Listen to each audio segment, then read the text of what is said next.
It was a dark and stormy night. The rainy season's arrived. What happened to your razor? Oh, I don't shave in the rainy season. Yeah, it's a religious thing. Yeah. Zoroastrian. We've got 6 months of rainy season. You're going to look like Rip Van Winkle. No, you caught me unprepared. I'm sorry. I remembered it was the day we shoot our video, but a fella showed up at my front door this morning. Now, this is a story without mentioning the person's name, and thank you for your support, but what happened? I was just building some shelves, and a fella showed up at my front door with a suitcase. He had just come from the airport in New York City.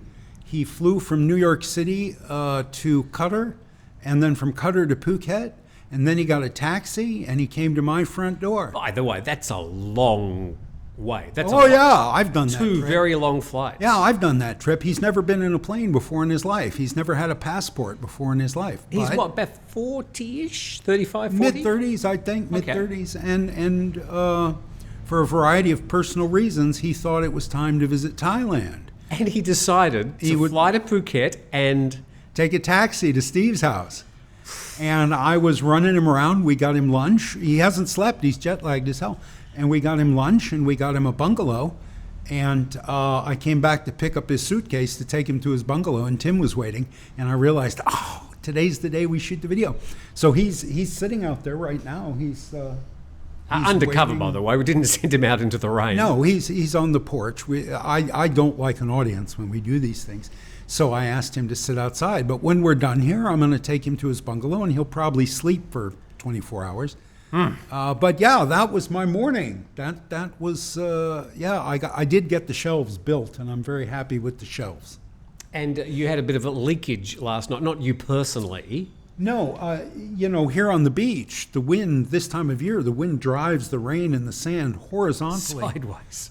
Here, it turns out, I wasn't here last rainy season, but it turns out that it drives around the door frame and into your living room. And so this morning I woke up and there was about a half inch of water on my the floor of Boontong Studios. Okay. By the way, this is Grumpy Old Men. We've been grumpy as hell so far. Yeah. I'm in a foul mood. Foul mood. Go ahead. Piss me off. I'm Tim Newton. I'm Steve Ross. And Steve's got some questions. I got some questions. Where do we start? I would like to start. Sorry, I need to share with you. Okay. I'm listening. This. Yes. Look at it. Ew! I don't want to see that. It's going to leave a 1 centimetre scar in my leg. Well, I was talking about the whole leg being disgusting, but okay. No. A 1 centimetre scar. Yeah, that's nothing. A man your age should be covered in scars. My bikini days are over. Yeah. A world mourns. Catwalk modelling days are finished. Oh, man. Paris will never be the same. What am I going to do? Well, you will age and you will have more melanomas to shave off, and they will be sent to pathology, and someone like me will then transcribe the results of what that was they cut off of you. Well, this is the third one I've had cut off. I mean, it only takes the doctor 5 minutes. He's a great doctor in Phuket. I'm very lucky to have him. And he always sort of just gives me a quick once over just to make sure there's no other sort of strange bumps besides the ones protruding on my face. You're going to start with one, or I'm going to start? I would just like to start with a shout out to Martin Frank German, who sent me $100 on PayPal. And PayPal does not allow me, none of these things, buy me a coffee or PayPal or whatever, they don't allow me to reply and say thank you. So $100 is a really generous gift, and I'm very, very grateful. So what, 50-50? No, 100. You can listen to me thank Martin. If Martin likes you, he'll send you money. This is my money. Oh, this is my YouTube money. I'm an influencer, baby. Did you ever think in your wildest dreams when you were growing up, I'd like to be an influencer? No, I wanted to be a cowboy. Same thing. I still want to be a cowboy. So thank you very much to Martin Frank German. Thank you very much. I'll send you my bank details. So I've got one. We've both got lots of questions from the viewer today. This is one of them. His name is John Bradell. And he says, what do both of you fear most as you become more stately. I think that's a nice word for old. I like that word. Good job, John. Mine is forgetfulness. So, John, thank you very much for your presence of mind. You're obviously not too forgetful. I'm just going to turn that fan a little bit away because I'm worried I'm going to get wind in the mic. So what what worries you about getting older as far as your reduction in faculties? Well, I Ready on the yellow duck. Yeah, how much time do you have? Station tubes, prostate. You know, I have had such a long and convoluted medical history that kind of stuff doesn't bother me. I get lightheaded. I get dizzy. It's an inner ear thing, and I'll stand up too quickly, and my head will spin, and I'll think, I'm here alone, and if I fall down, it'll be at least till tomorrow that Chamnan comes and finds me. But I think that's it. You know, I'm an only child of a single parent. I've spent my life alone. I am comfortable being alone. I have engineered for myself in this last year a life where I live alone, and I am comfortable and happy living alone. Except when people... Well, no, I don't mind when people show up. But 10 years from now, will I still be happy being alone, or will I get lonely? Because 10 years from now, it's going to be too late to start making friends, right? So sometimes, I hate it when people touch my stuff, man. That's my stuff. Again, an only child of a single brought it parent. here. It's in my house. It's mine now. But yeah, that's what I have worked very hard to create this life, and sometimes I wonder, are you going to be satisfied with this life till the end? Because I thought it was all going to end a couple weeks ago. A month ago, yeah. Yeah, and so I didn't plan anything past April. I didn't plan anything, and so now I'm thinking about the future. And I like this place. I like this beach very much. I like the life I'm living. I have plenty of money to live, but I'm alone 99% of the time, and I'm happy now being alone. But sometimes at 3 o'clock in the morning, when you're staring at the ceiling over your bed and you can't sleep and you're thinking about stuff like that, I think about, what if you get lonely? Yeah. Okay, but you're sort of comfortable in your own space, and that's a Very. good thing. Now, yeah. And my whole life, I have been. I never shared a bedroom in my life. I was an only child. My mom went to graduate school in the evenings. I was paid to babysit myself when I was like 6, 7, 8 years old. But you had a wife, so you shared your bed for a while. That was the loneliest time in my life. I'll tell you what, sharing a bed for 10 years with a woman who hates your guts, that's loneliness, man. That's terrible. And that's a very good point.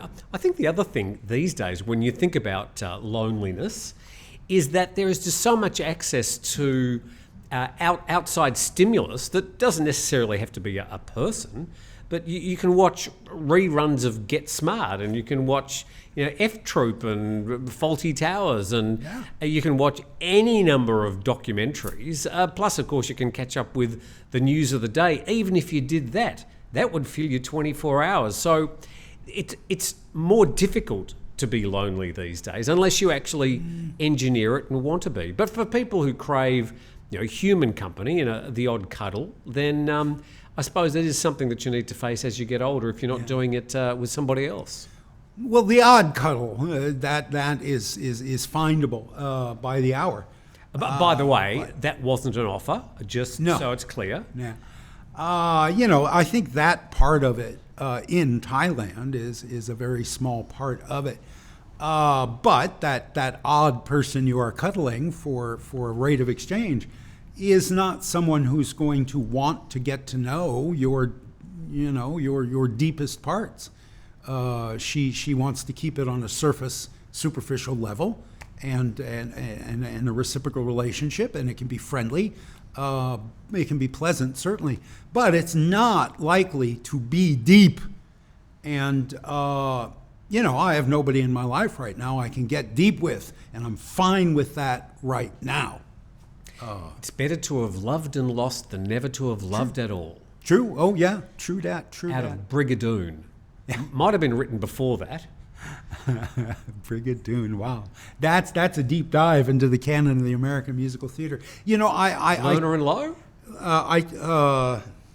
Yeah, somebody a third string like that. Oh, Rodgers and Hart, or it wasn't Rodgers and Hammerstein. But I we do share this this love of American theatre. Yeah. Musicals mostly. Yeah, sure. Yeah. Cool. Time for you to do one. Did we answer that? I didn't tell you what I'm fearing as I get older. Having to do this with Steve every week. I mean, that's fear in itself. He doesn't know what's going to happen. He has no idea. No idea. Neither do I. I suppose losing your faculties, for people that get a little bit more forgetful and sort of a bit of Alzheimer's starts to kick in, either to a lesser extent or to a greater extent, I think the person who suffers the least is the person with the actual disease, because they sort of just get progressively silly. Unaware. Unaware. So they're unaware of their condition. Sure. Maybe Maybe that started already. But, so I'm not so worried about that. I suppose it is just becoming more frail and just and living life a bit more in fear. Not so much fear of death, but just fear of falling over, maybe even fear of being an inconvenience to people around you. Being a burden on those caretakers that get stuck with you. But I suppose one thing, if we could say seriously about Thailand, is as you get older and you may have to contemplate someone to look after you, that sort of care is much cheaper to buy here in Thailand, where you'd get somebody like a live-in nurse for, 25,000 baht a month, and they would do your washing and they'd look after you, and if something bad happened, they could either just call somebody immediately, or there are services here, not necessarily aged care facilities, but things that you can set up around your life. And those sort of services, I think, in Thailand can be much cheaper to find. Labor is the cheapest commodity in Asia. This apropos of nothing, I met a man in Phuket about... That's the start of a book. Met a man in Phuket. At least two of mine. About 4 or 5 months ago, and he was dying. He was an old British man. He was in his 80s, and he was dying. And he was living with a maid, a younger Thai woman in her 30s, and there was nothing sexual going on. He was far past being able to do anything like that. And she gave him his meds, and some of those were intravenous. She learned how, she wasn't a nurse, but she learned how to, and she had taken care of this guy for like 10 years. And he had left her everything. He had written out a will that left her everything. He had a house and property on Phuket. He had savings. He had money in the bank. And he had left everything to this a woman from Isan. So generous. And I had met her. And of course, I would come to visit. And his name was Mike. I can share that. He's dead now. And she would come and she would bring a coffee to the table and kanom, whatever, and she would bow and she would scrape and she would be obsequious, and whenever she talked to him, she would speak in this very small voice. Okay, so he dies, right? And his son, back in wherever, Phalang land, says, oh no, what? His most recent will leaves everything to the... No, I'm going to go to Thailand, I'm going to hire a maid, and I'm going to fight for that money. Yeah. Good luck, champ. Because all of a sudden, this meek and mousy little woman who's been just simpering after your father for 10 years is a tiger. She's fierce as hell. And she knows 10 lawyers for every lawyer you can hire. And boy, she went to battle with this guy. And I don't know how it turned out, because once Mike was gone, I had no reason to go back to the house. But I went back 2 or 3 times with another friend who had thought he was going to help her through this crisis, and she didn't need any help. This woman knew what she was doing. She was a very competent, skilled woman who knew what she was owed. Can you imagine the number of nights that Mike was there alone in the house? No children around, no friends around, nothing, and there's no one there but this young woman, and she's taking care of him. She's literally keeping him alive. Of course he wants to give everything to her. You know, he's promised her 1,000 times that he will leave her all his money. And yeah, that's hers, and you're not getting it, son. So, just apropos of... Is there anybody you can call to find out what happened? We'd love to know. There might be. Yeah, I would like to know as well. Good luck to her, by the way. I would bet, right now, $10 that she kept everything, that she'll have to wait. Because The Thai lawyers who are probating this thing are going to take everything out of it they can in terms of fees, right? Yes, yes. So that, and the judge has got to wet his bill, and everybody else. But eventually, something will trickle down to this woman, and nothing. I'll bet you $10 right now. Nothing will trickle down to the son, and I'm perfectly happy with that. I think that's the way it should be. Just alluding to a story that's been prominent in Thai media over pretty much all of May, was the story about cyanide, which is this serial killer. And the only thing I think that would worry me if I told my helper, I am going to leave you everything, would be that, have you somebody tested this food? Who made the coffee? Next morning, you wake up with a pillow on your face. I'd just be, I don't know, just worrying you a little bit, even if I shouldn't. We will, hopefully, God willing, get to that point. Barring misadventure, we will both end up being invalids in beds, being cared for by some Thai person. So we will have the chance to test that theory.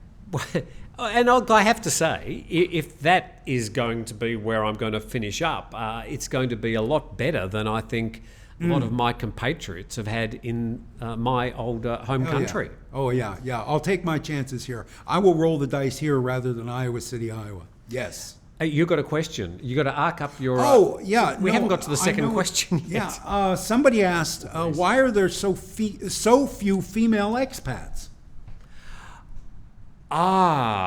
You had said once, I think the viewership, the analytics say that this is 90% male or something. Our viewer is 90% male? Yeah, our viewer is it's slowly improving, because about 6 months ago I noticed that my audience was heavily skewed to 50 plus, that's not the number, that's the age, 50 plus males and 90%. But it's slowly coming down, because I am trying to put at least one or two stories each day that I think would be more interesting to the ladies. Good.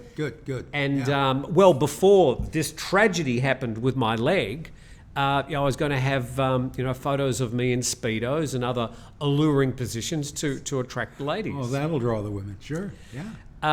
So why aren't there as many? Interestingly, I've run into, over the last 4 or 5 months, quite a few female expats. So it may be the sort of people that you decide you want to mix with. If you're going to go down to a bar in Patong or in Walking Street, you're probably going to see more guys hanging around there than ladies from your home country of your own age. Yeah. So I think it's probably a matter of who you're running into. If you're looking a bit more widely in the social circles of expats in your community, you're probably surprised to find more females than you think. If you look at the I don't know, it's difficult. If you look at the photos on the society pages of Big Chili magazine or Prestige magazine, or even the Bangkok Post, if the there's society pages of the Bangkok Post. Well, they used to have sort of a I don't know. About 40 years ago. Post. That's my frame of reference. I'm sorry. Sure. My point being, if you look at photos from an event at the Polo Club, at the Japanese Embassy, at an art gallery opening, it's 50-50, like anywhere else in the world. Yeah. You go to a restaurant, a nice upscale restaurant in Bangkok, it's 50-50. It's couples, it's men and women. You go to Soi Bangla, you go to Walking Street, and it's a bunch of fat old white guys. So, that's what you see. So I think that question indicates more where this questioner hangs out than it does the actual status in Thailand. Yeah, about half my expat friends, I would say, would be female. So, what's her name? Lynn. Oh God, she opened a Muay Thai gym on Phuket. British woman. She and her daughter, her adult daughter, opened a Muay Thai gym, and it's like the most successful. These people take these tours. They come to Thailand for 6 weeks. She's work out in the Australian. gym. Australian, yeah. I Lynn. think I know Lynn. Oh, I'm sorry, Lynn. She wrote a book. She wrote a book about her experiences. And she just came and did her thing and became very successful in the business. I don't think there's anything barring or stopping women from Falang women from coming and living in Thailand. I think they do. They just don't hang out in those places. Would it be that single men of a particular age would be more inclined to look offshore for an adventure later in their life? Is that a more of a men from Mars, women are from Venus sort of thing? Would men be more inclined to do that than women? I'm asking the question. I don't know. Yeah, perhaps. As far as gender determines our behavior, I don't know. I think probably the women in my family, as they age, become very family oriented. They want to see their grandchildren. They want to go to family functions and weddings and see the kids they've watched grow up, get married, and have their own babies and stuff. They're very family oriented. I love my family. Make no mistake. My family's tiny. My family's very, very small. I'm an only child. My father was an only child. His father was an only child. There's very few people in the world named Ross with an E. And perhaps men are, it is easier for us to cut those ties and go and live abroad, perhaps. But then again, most of the guys who make that decision have the money to go home, and back whenever they want. Very few guys do what I do, which is come here and just live here forever in one spot. Very few men do that. I tell you what, that 10% of ladies out there in the audience, you tell us, what do you think about please women coming to Thailand and the expat life? And as we said, they're not the types who are probably going to be hanging, swinging their feet under a bar in Bangalore. They might be, but maybe not. I got one from N. Smith. I don't know who the N. It might be Nigel. It could be Neville. Anyway, N. Smith says, I was surprised when Tim got himself a hotel. Was the business case compelling? Just concerned about the low season. Well, this is a great opportunity for me to plug my Saturday program, when I do a little bit of a rant each week about the progress of putting the hotel / resort / I don't know, guest house. Is he still there? Mm-hmm. He's still there. He's still there. Together. So that's on Saturdays, by the way. I've watched it. It's good. You should watch it. Thank you, Steve. I'll give you 20 later. Just watch my channel, dude. I should mention, God, otherwise I'll be in trouble later. Steve has his own channel. There's a link in the description if you'd like to see Steve play with Barbie dolls. Mm-hmm. What action figures did you buy this week? You would have bought some. You never walk past a shop without buying another action figure. It was a dog.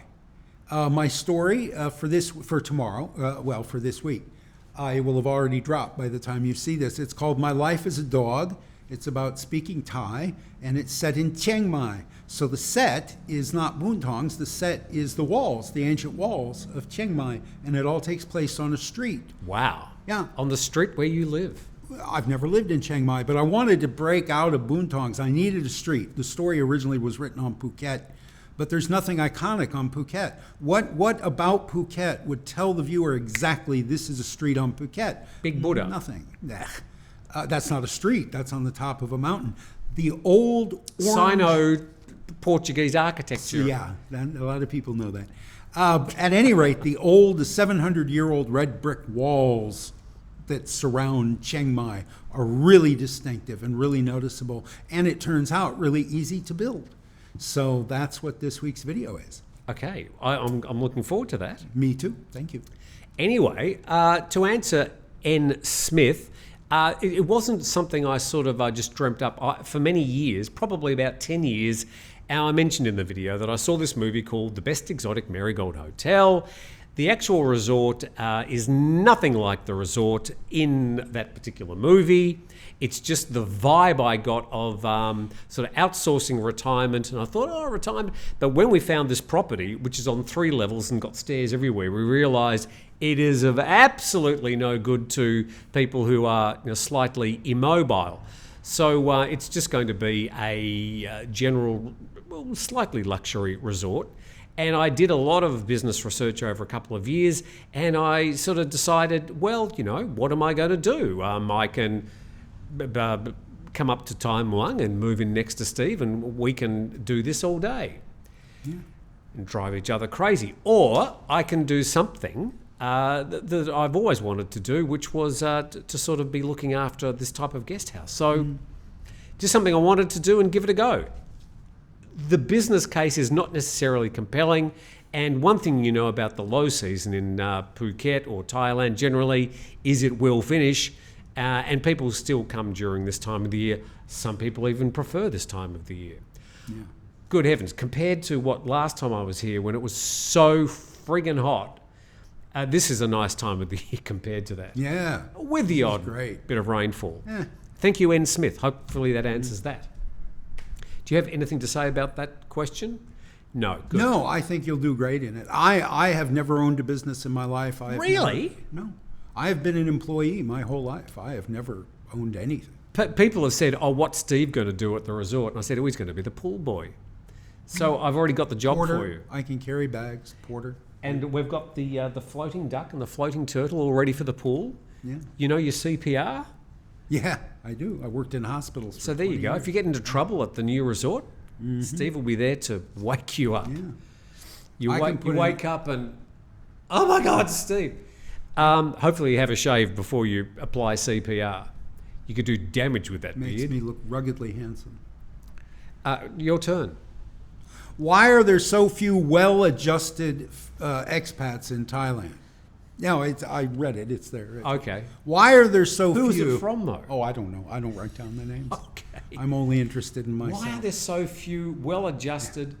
I think wherever you go in the world, you're going to find a broad range of people, and you could say very much the same here in Thailand.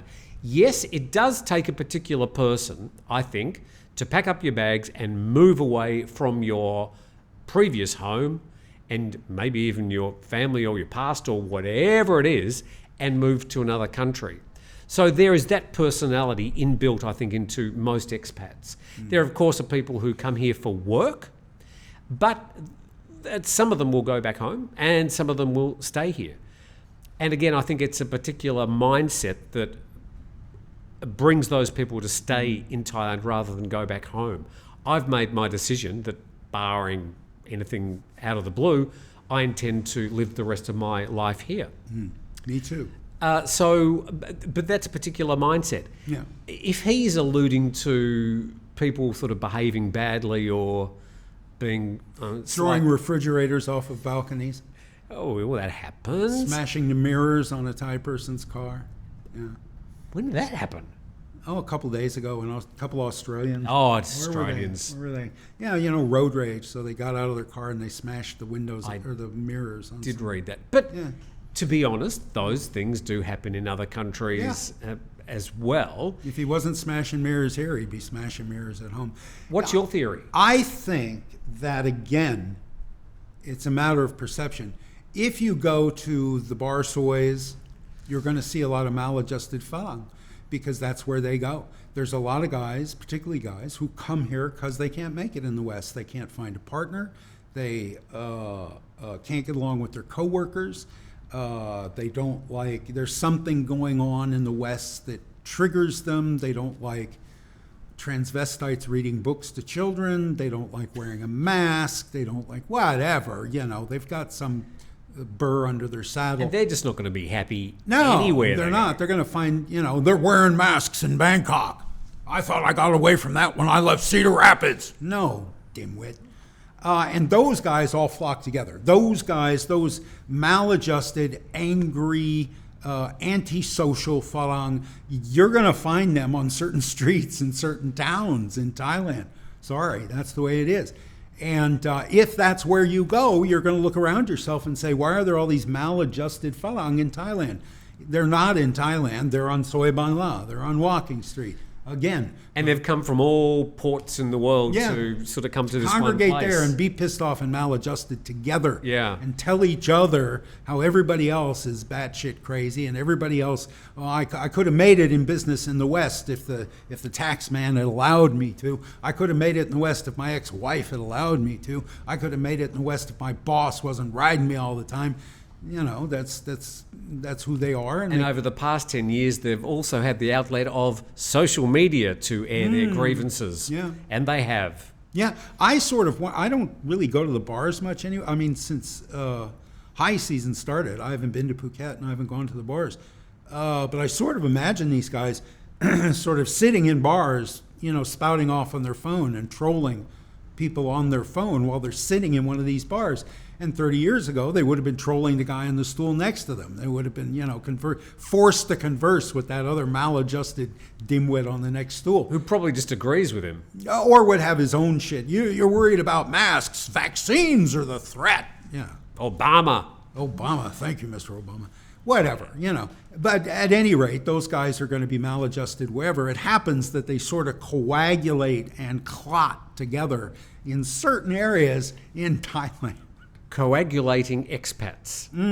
Okay, I'll write that one down. But I think it's, again, I have to say that most of the expats I know, they've all got their bits and pieces, but no, they're fairly adjusted people. Yeah. It's sort of who you hang around with, really. Yeah. I think that's a good answer to whoever that was that you didn't write their name.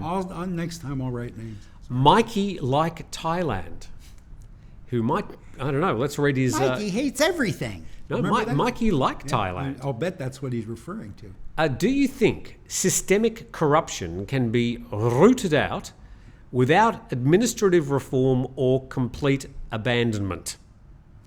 I suppose we're just talking about the concept of corruption. And it's one of those topics that if you come to Asia, you are going to be confronted with it at some stage, either in small chunks or larger chunks. And Steve and I'm absolutely sure, although I haven't asked him specifically, have had to confront corruption at some stage. Sometimes you get shocked. These days I don't. And I've learnt over the time, Steve, that a lot of the time when I sort of brought my Western principles over here and I saw things happening, I was thinking, we wouldn't do this in Australia. But the thing about Thailand, and I think many countries in Asia generally, is whilst we call it corruption, a lot of them call it business. And it's just one of those things that sort of happens in their culture. What's your take? Yeah, I think it happens at every level. And no, it's not going to go away. It's not just in Thailand. It's all over, I suppose, the developing world. And, does corruption exist elsewhere?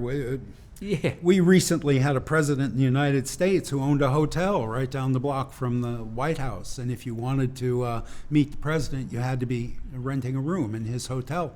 So, that's petty, man. That is penny ante, low down nickel and dime corruption right there. At least here, you want a building permit to build a new skyscraper in Bangkok. You got to give this guy 1 million baht, and this guy 1 million baht, and this guy 2 million baht, and this guy 3 million baht. It's big. It's not, penny ante. It's not amateur crap like we had and probably still have in America. And it's not necessarily all on the quiet. It's often quite up front. Yeah. Nobody's ashamed of it. Nobody. So it's an interesting question. I think a lot of people that ask the questions and complain a lot about corruption in Thailand, they are sort of bringing their preconceived ideas about how things should operate in this country. And in so many areas, including business, including officialdom and public service, he's still there. I think he fell asleep. I hope he did. The guy's been awake for 36 hours. He was heading over to the beach, and what a lovely day just to have a bit of a walk along the tide. Yes. So he'd be washed out to sea. So, I think, do you think systemic corruption can be rooted out? It's such a generational thing that that they can't do it overnight. Even if they passed all the laws and guidelines in the world, it wouldn't stop the corruption. It's something that needs generational change. Mm-hmm. I do think that some of the really high-level corruption is less these days, even over the 12 years I've been here. But not a lot less, but less. And I know I can go down and get my visa these days without being asked to come downstairs and make a little donation. That seems to, the immigration department, for example, seem to be less corrupt than they used to be, in my view. I've told the story about the typewriter here, haven't I, on this show? The typewriter? Yes, you did. Yeah. At the immigration department. Yeah. Yes. So You'll I have to won't- go back about 4 shows for that one. But I'm sure you will. Your turn. Okay. Thank you very much to Mikey Like Thailand. Mikey. Again, I didn't write down the name, but I love this question. This is a 2-part question. The first part is pretty generic. Is there a, quotes, real Thailand? But the second part, and if there is, can a Farang YouTuber ever find it? Wow. I love that question, whoever asked that question. And thank you, whoever you are. And I apologise for Steve's lack of courtesy. So, and the fact that he didn't shave today. So I was a records keeper by profession.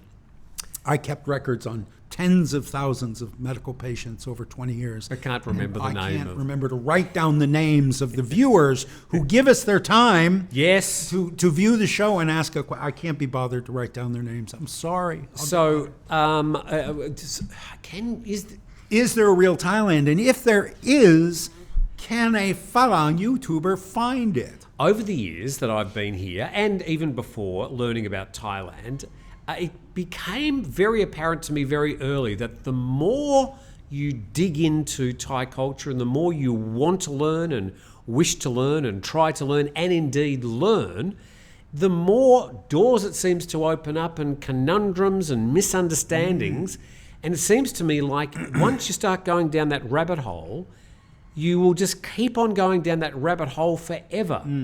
Because no matter what we do, we've brought our own Western sensibilities. And once you get deep, deep, deep down into Thai culture, it just becomes a morass of confusing and conflicting, contradictory things in my eyes. To Thais, it all sort of seems to make abundant sense. So I don't think that we can ever really understand the real Thailand, given that Thailand is such a relatively big place, and that culture in the deep south, where you've got a large Muslim community, culture in the deep, in the far north or the east, it's all different. So I think that there are so many Thailands that it's hard to know the real one. And the final thing I'd say about that, I've forgotten what it was. You go and I'll remember what it was. Okay. I used to ask my ex-wife, why is this? Something about Thailand, whatever, Why is this? Why do we wear pink on Tuesdays? Whatever the question was. Yes. And she would always respond, she was from Ranong. She was a southern girl. She was from Ranong. And she would respond, they do that in Chiang Mai. We don't do that down here. They do that in Isan. That's a Lao thing. That's a Khmer thing. We don't do that down here in the south. So for her, real Thailand is whatever happens in Ranong. But I think that first part of the question is pretty easy to answer. Is there a real Thailand? No. There's a million different real Thailands. There's no objectivity in the world where everything we perceive subjectively. So anything I would identify as real Thailand, you may not identify. But the question, can a Farang YouTuber find it? I think the answer to that is show me a Farang YouTuber who is trying to find it. If your video this week is about going to the food court at the mall, you're not trying to find the real Thailand. If you're walking up Doi Suthep, if you're visiting Koh Samui, Thailand's hidden gem, you're not trying to find any real Thailand.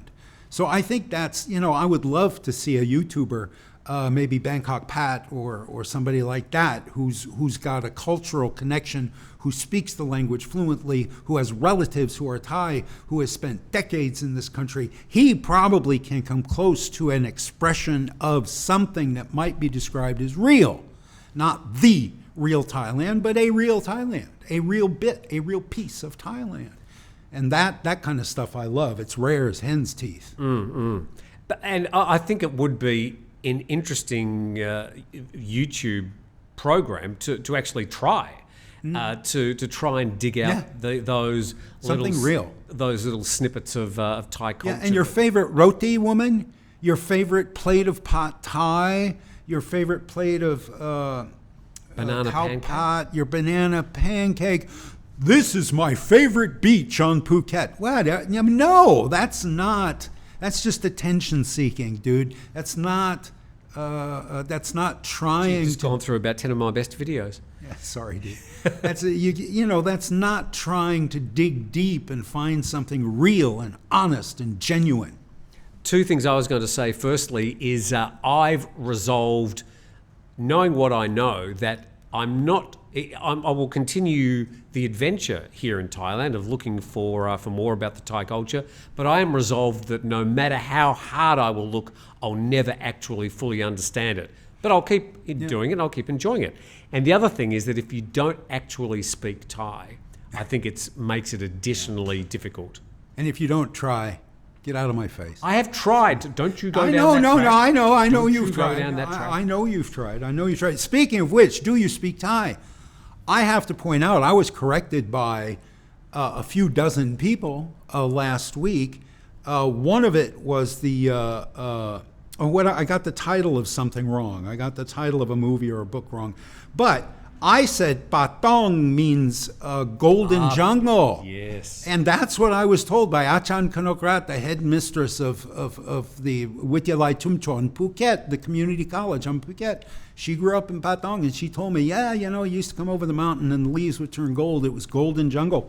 50 million people pointed out to me the spelling of it. It's Totahan, it's not Totao, and it's Tong, it's not Tong. And so, I was wrong. So here's Steve living what he hopes is something close to real Thailand, and who's been studying the language for 35 years, off and on. And I got that wrong, a very simple place name. I got that wrong. I think, Steve, the word is misled. You misled our audience. I did. I think that's... And I apologize. I'm sorry, guys. I've got one more. Okay. How are you going? God, what's the time? I got... been here all afternoon. Yeah, I don't know. It's 1:40. When did we start? God.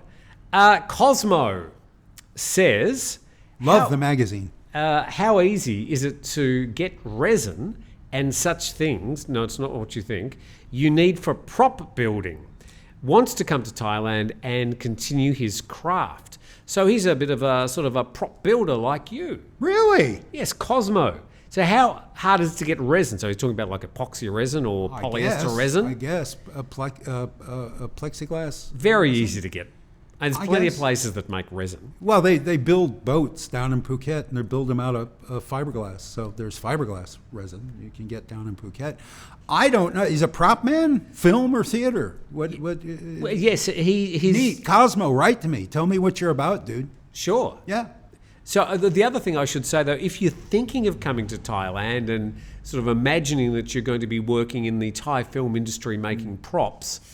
Probably not, because that would be a protected industry. Yeah, you will have to rent a disused sushi restaurant and use little action figures and build your walls out of styrofoam. Yeah, I worked on 2 movies here in Thailand. I worked on Mortal Kombat, which was the first video game movie ever, and I did 1 set in that, and I worked for 6 months for Oliver Stone on Heaven and Earth. Hardest job I ever did. Hated that movie, and I left the movie industry as soon as it was over. But I did 2 movies here, but I was brought in as an outside contractor. There were very, very few resident expat Falang working in the movie industry. There are some, but it's a very, very difficult world to break into. So, like illegal to break into it. Do your homework before you sort of... Have a godfather. You need to have somebody here who's ready to hire you and get you a work permit and introduce you to directors and designers and art directors and things. And it's really tough to walk into any profession in Thailand from the outside. But certainly the movie industry is a protected profession and extra hard. Although, as we mentioned before, they're very prolific. They make a lot of TV and a lot of movies. And they love Falang actors and Luk Kung actors. So if you are a Falang who speaks passable Thai and lives in Bangkok, you can have a lot of fun being an extra in soap operas and movies and TV shows and everything else. They even like to seed the audience of game shows. Now that COVID's over, they're allowed to have audiences again. They like to seed the audience with what we call clacks back in the day. Plants, and they like them sometimes to be white faces. They like to show we have a Fang in our studio audience. So you can actually get paid some pittance and a lunch to go sit and watch them film a game show. I would love that. Yeah, wouldn't that be great? That would be really interesting. But techie work is really hard to get. That's me.